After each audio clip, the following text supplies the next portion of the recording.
Dalha, Shkushi Gailish. My name is Gailish Bomlin, and we're at the 2025 Girls Stick Camp. So Aikui, Necknow, Zach Brown.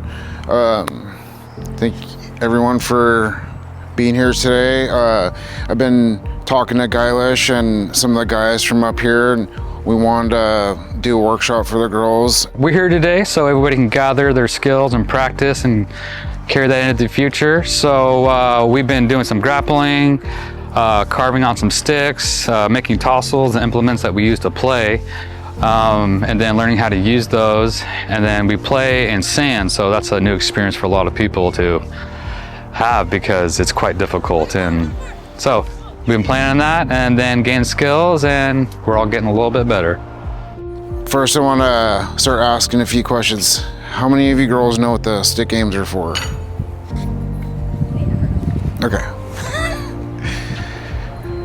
Do any of you know why we play sticks? Is that a half hand raise stretch? Yeah.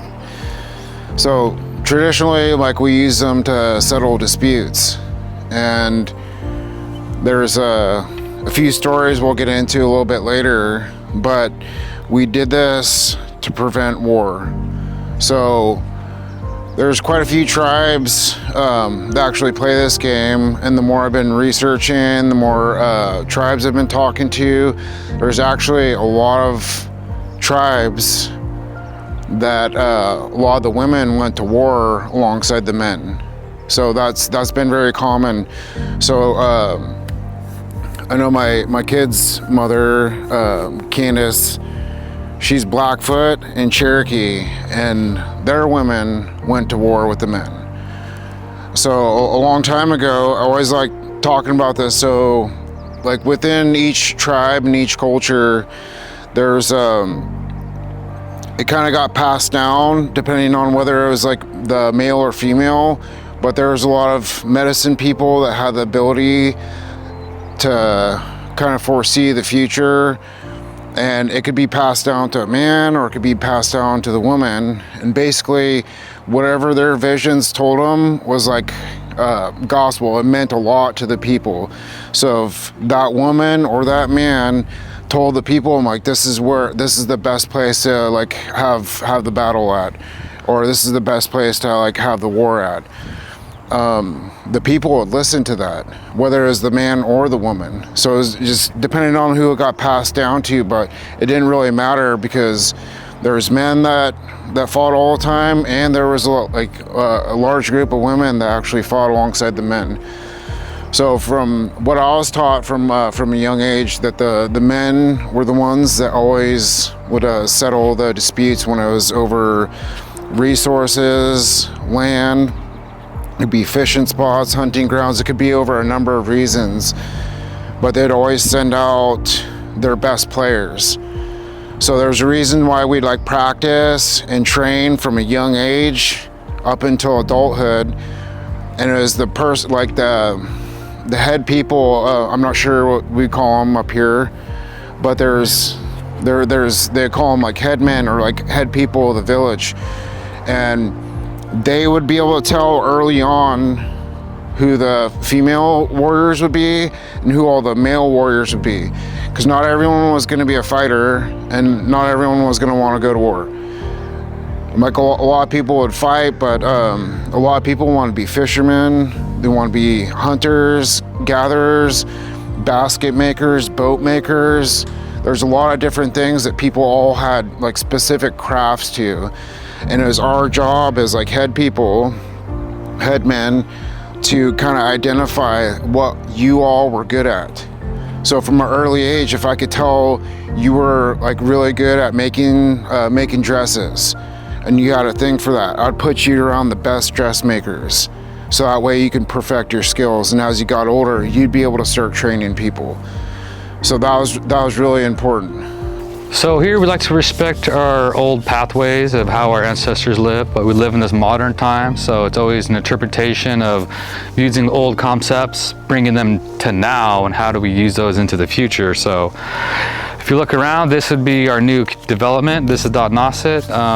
We're using trying to stay close to our ancestrals, how the houses look, but then also using modern technologies to hopefully bring down the cost of our people's lives, so make their lives easier. It's nice to see a group this large. This is the largest gathering I've ever seen of girls playing, and it's something nice for people to re-engage in, because it is historical, and our people have always played. It's just something that was lost during the devastation and going through the apocalypse that would happen to our people. So we're reclaiming it, we're becoming stronger from it, and then we'll also then make stronger kids. Stronger people make stronger kids. I first got in contact with Guilish and JTech, and we started planning out an event for the girls to either have like a stick and tassel making workshop or possibly a stick camp, and it just happened to work out where we could do a camp with the girls. What we want to do is bring something back that was unique to not only this tribe, but like multiple other tribes. So like over conversations leading up to the event, we found out that, you know, there was like several tribes, not just here in Northern California, but in Southern Oregon, that also played this game as well, where the women played. And for a long time, I was always told that this was primarily like a man's game, and it wasn't until I started interacting with other tribes and finding out that there was like a lot of women that played this game as well. And the more I started interacting with these other tribes, I started asking more questions, doing more research, talking to elders and people within the community, and come to find out there was a lot of women that were warriors that went to war with the men. And this was very important to like not only like start this back up again, but continue like keeping this alive. There are like several tribes in Northern California and Southern Oregon and in like other states that have games where the women were directly involved in warfare, and there was like minimal games and things where the women were able to participate. And I want to help them like put on this camp and this workshop, because I have a certain way of doing things where, like, you know, the first day we could start making the sticks and tassels, go into a lot of the history of why the game was played and a lot of the training, and start going into like a lot of the drills, a lot of things that we practice, and then actually have like a scrimmage or a game. So that's kind of how that played out. Which way's left? Show me. Which way are you going? All right. So the toss is going to drop when it leaves your mouth. So we got a nice wide grip. We're scratching. So this handshake right here, can you do that? Just like that. That handshake was really important to our people. It's not like a handshake like this, or a high five, or a slap on the hand. This handshake represents not only like a greeting, or like, see you around sometime, but this handshake is a way of showing respect to each other. This is important for our youth to learn this, specifically our young women and our girls. In our territory here in Dainita, or Tolowa territory, the women and girls played this game. So it's been lost, it hasn't been re-established in a long time. So it's great to see all the young women and the girls come out, enjoy themselves, get exercise, and do a traditional game that we would play. And just be out in environment and have a sense of place. When you're out here on our beach, it's better to have a place that you're connected to, and this helps that situation. And it's really important that all of our Native people have a sense of their place, their territory. So we're really happy to have them come here and welcome them to our our stretch of coast. Hi, my name is Journey, and we're at the 2025 Girl Stick Camp. So the first day we were carving our sticks with the rasps, and we got to do like little designs on them and our tassels, and I lost mine on the roof. So yeah. The first day I was kind of intimidated because like I didn't know anyone except for like Layla and like my sister. It was fun. I got to meet new people. But I felt like we were connected. The carving the stick was pretty hard. I made Matt do half of my stick. Carving out the sticks was really fun. I met different people, different native people, and it was really, really fun. We always have to put good energy in our tassels so that we always like feel good while we're playing and there's no bad energy in it. Like, so that it's a really good stick and it can help you win and give you luck and like help you. It was really cool getting to know everyone and getting to talk to everyone and like learn more techniques on how to make like our sticks. So first we carved our sticks and it's also really fun and scary because like you have really sharp knives and you like cut yourself and because like it happened to my mom. Oh yeah, and we can also do design on your tassels and sticks. So it's like really cool to do it because like there's like different colors and like I did my stick and like it was really cool and like it was orange and pink and there's like a white and yellow and like it was really cool and like I made a lot of friends. I made a lot. Met cousins that I didn't even know. Made friends that just liked me out of nowhere and just said we were friends and didn't tell me. And yeah, getting to meet new people and build connections with everyone was really fun, and getting to learn about everyone and being able to play with them and make teams there. And I'm really excited to play on the 6th. I think it was really fun to make our own stick and tassels, and it was nice to kind of talk with some of the other girls, especially ones that are from different tribes than you, because you kind of get to learn a little bit about their culture or just like what they're like as a person. One of the real important things to touch on is like each tribe and village had a different way of doing things, and when I go around to like different villages and working with different tribes and seeing all of our different ceremonies, not just with our people, but with other tribes and other cultures, there's many ways of connecting to the spirit world, spiritual realm. And you can find that in a lot of different places, but there's no one right way of doing things, is what I was always taught. So when you go to like other territories, it's important that you respect their ways and not impose your beliefs and your ways onto the next village or, you know, the next tribe, because they had ways of doing things and settling matters. So one of the important things I like to do and like talk to the kids about is how important it is for us to like have this understanding today that it's important that we go and learn other people's ways, not just our own. Because if we're going to be interacting with them, playing their games or competing, it's important to understand rules. And it's important to understand the reasoning behind these things. So if there's anything I'd like take away from that, this is something I'd really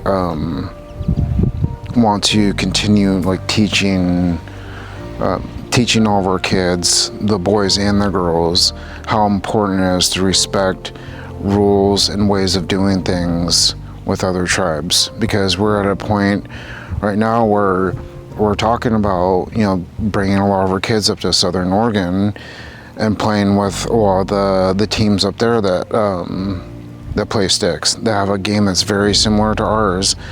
And there are tribes that I've been talking to for a couple of years, but it was really cool because I got to get a picture sent of a woman from the Ho-Chunk tribe holding a stick and what looks like to be tassels and how they played their game. That was very similar to ours with very similar rules for conflict resolution. And it just amazes me that there's so many other tribes that have games that are very similar with very similar rules and like ways of doing things. It's important, like as we start doing more cultural exchanges and things like that, that we learn from each other and we find ways to interact with each other, and knowing that, you know, we're not the only ones doing this, and how awesome it is to like have that level of connection. The girls connect with the land by playing in the land. We use our language, we express our culture in the lands where we have since Genesis. So this is just one more activity to connect and do the activities our ancestors did. We do those activities, we bond with them, so it transcends time, and we get to be in that one moment where we're all engaged in this type of training. So you gain from that, you get stronger, we build that connection, we honor our ancestors by following their footsteps. Getting to know that like your ancestors and people you may know were on that field, getting to learn and how to play sticks, and then you getting to learn just feels really cool and makes everyone feel special and connected. Tolowa. We're down here at Yagi at the beach here to encourage, teach, and get the girls ready for their stick games. It attaches them to the ground. I mean, both, literally, and then just, in the larger sense of attached to the ground. And I like the idea that we have recorded, a record of our oldest elder of our lifetime. She was born in 1869. It should be 110 years old. And she played sticks for them. So they encourage the girls to keep going, And so this is a huge part of rebuilding it. So I and it is going to help them, meet new people. It's going to help their people to be involved in a good competitive, sport, and camaraderie and meeting and stuff and sharing and so forth. So, I mean, it's a recovery as well. It's also a recovery of a tradition. And when I look north and I talk to people along the coast, they go, yes, our girls play sticks. I go, then we need to build this. You need to build your team. You need to build our team here. And anybody else that wants to get on board, come up here with your team. We do drills, and the drills are really fun because you get your tassels and your stick, and you get your stick and you flick your tassels and flick it and keep going and then come back. And there is wrestling drillings, and it's really fun, and people are actually really strong, and I didn't really win, but it's really fun. We did wrestling drills where both of our sticks were on each side, and we'd have to tug each other to our stick and have to grab it, and we would wrestle each other in matches, and whoever was down for the longest didn't win and lost. There's this game where you have to go in each other's arms to drag them to get your stick. Okay. Well, we had to wrestle people. We had to throw the tassels, and I think it's good to do cultural things. Our ancestors played on the spot, and probably because I think it's good so you could remind yourself that your ancestors were playing on this field, and now you're getting to play on the field. And when you have kids or whatever, then your kids would like to do sticks and play. My favorite one was the one where we have our 2 sticks on each side of us. And we're in the middle and you try dragging someone, like you try dragging the other person to your stick and grabbing it. I'm grateful because some girls don't get to because they're either not living near the area and they can't get to that, or they're in a like area where it's like not allowed, or like in a tribe that's not allowed. And like it makes us feel very connected because people can play in it.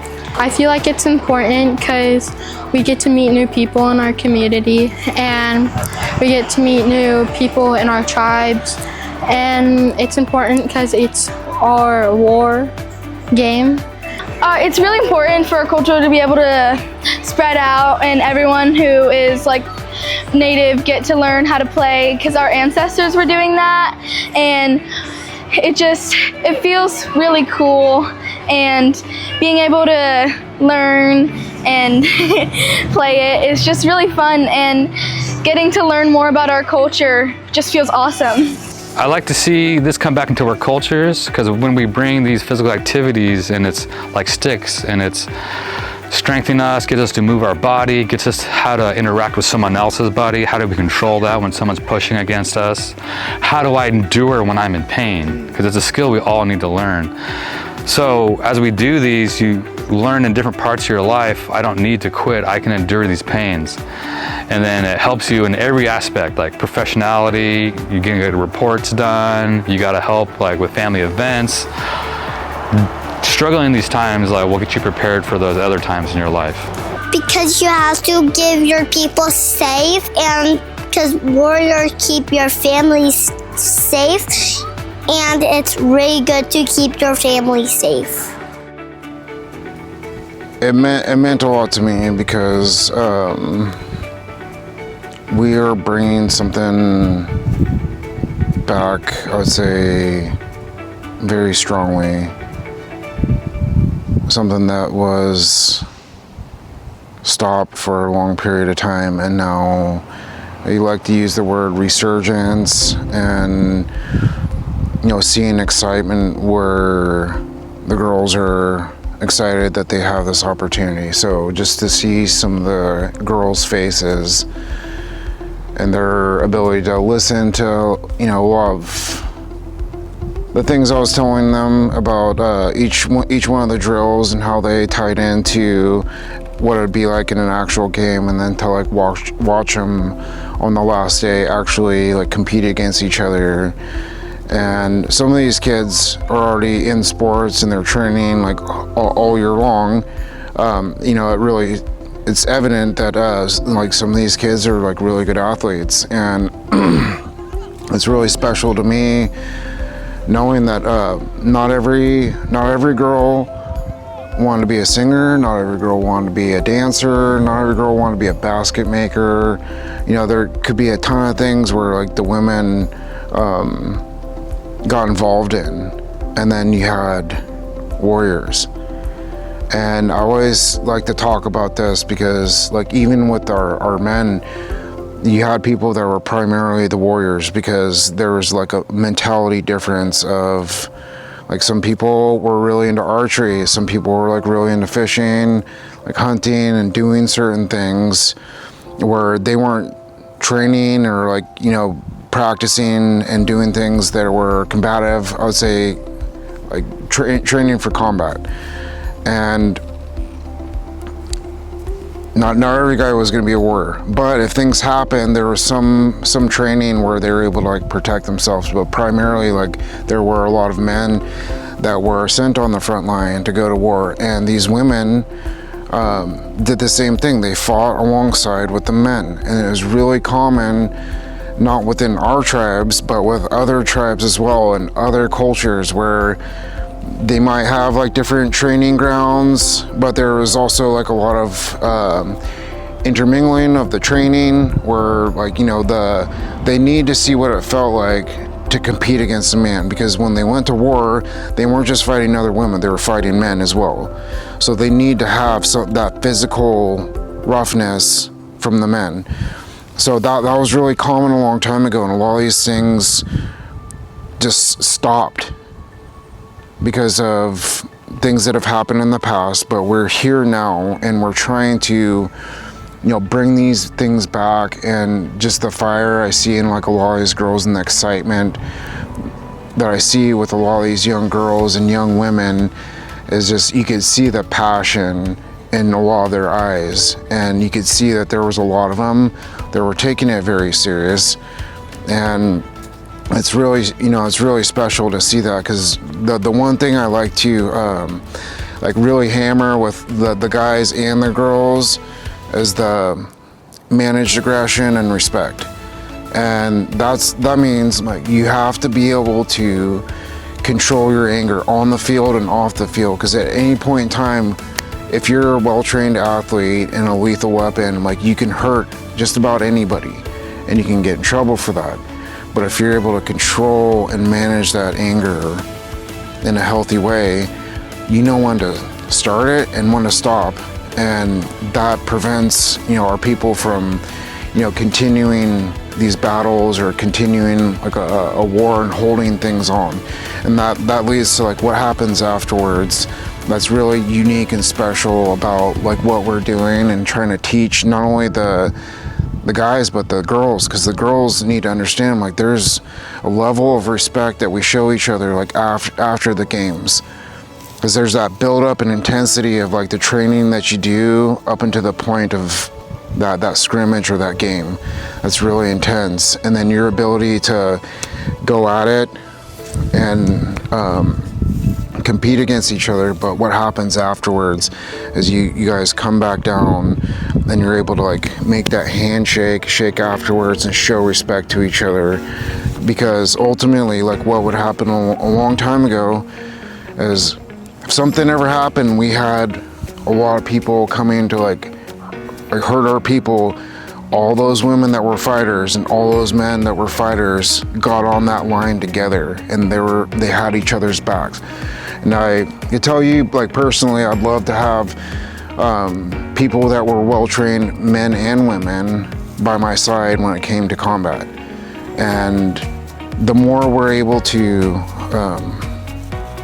teach these things to the guys and the girls, the better off we're going to be, because we're doing something that's really special, because we're able to connect them to our culture, and we're teaching them like healthy ways of training and how to resolve things in a healthy way. Meeting new people and making new friends can really help you build your community and help all of us like have someone that we can turn to and make sure that nobody's really lonely and everybody's keeping a healthy body, healthy mind. Well, sticks, we call it not safe. Not safe is it's good physically. I mean, you get you get to express yourself, you get in shape, get your lungs under you, get your legs under you, you get your agility, and it keeps you agile. So that's probably the base part of it. And it's a way of sharing competition and yet having a good time. I just love anything that's going to help anybody. In this case, our youth, our ladies, to keep in shape and be active. I think it's just wonderful. I think I would like to play sticks more. It's like a really good thing to do and learn. So I think I would start doing it more often. See, I really want to see this keep going because it's so cool, and playing, and you get really strong, you build stamina, you get cardio, and it's really cool. Shout out to Zach because he put us all together and we love him. Thank you, Tolowa Tribe, for hosting our 2025 Girls Stick Camp, and thank you, Zach Brown. Yeah, I do want to go more stick camps because it's really fun. Thanks, Zach Brown, for playing on the stick camp. Anything else that you want to add? Yeah, just one more thing. Yeah. I hope you guys have a good day. It's nice to see these girls build these interactions at a young age. I have met friends and met people playing sticks over the years, and we're still talking and doing interactions to this day, helping organize events.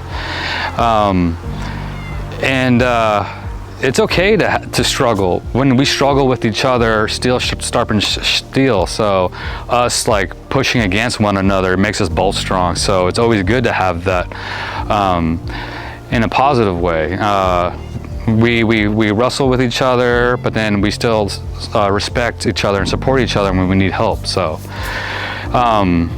you want to have an opponent, but you still want to have an opponent. If you have nobody, then you grow weak. So you need somebody to keep you sharp. So it's good to have that, and it's good to see that. And then I just see it as great. That's like going to these different places, having these different tournaments, and creating more opportunity, because we all need more opportunity to engage with one another. So it's nice to see.